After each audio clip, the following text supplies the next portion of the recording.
குழந்தை ஸ்கூல்லேருந்து வராங்க.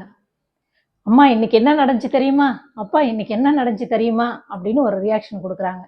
ஆனால் நம்ம உக்காந்துக்கிட்டு சொல்லுப்பா, என்னாச்சு, இப்படி நம்ம பேசினோம்னா குழந்தைக்கு என்ன உணர்வு வரும்? நம்மளை விட நம்ம பெற்றோருக்கு இந்த ஃபோன் தான் முக்கியம் பொழுது, அப்போ ஃபோனுக்கு தான் இம்பார்ட்டன்ட், அப்போ நம்மளும் அந்த ஃபோனை வச்சுக்குவோம் அப்படின்னு நினைக்கும்.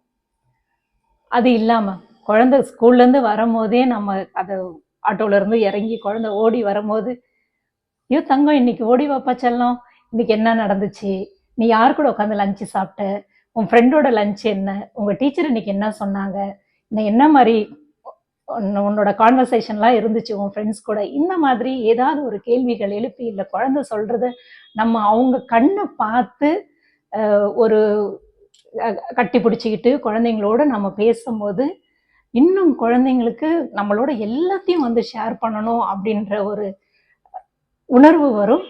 இன்னும் ஒன்று, உங்கள் மேலே ஒரு நல்ல மரியாதை, ஒரு பாசம், எது நடந்தாலையும் முதல்ல எனக்கு என் பெற்றோர் இருக்கிறாங்க, எங்கள் அம்மா இருக்கிறாங்க, எங்கள் அப்பா இருக்கிறாங்கன்ற அந்த உணர்வு குழந்தைங்களுக்கு எப்பயுமே மோர் கான்ஃபிடென்ஸை கொடுக்கும்.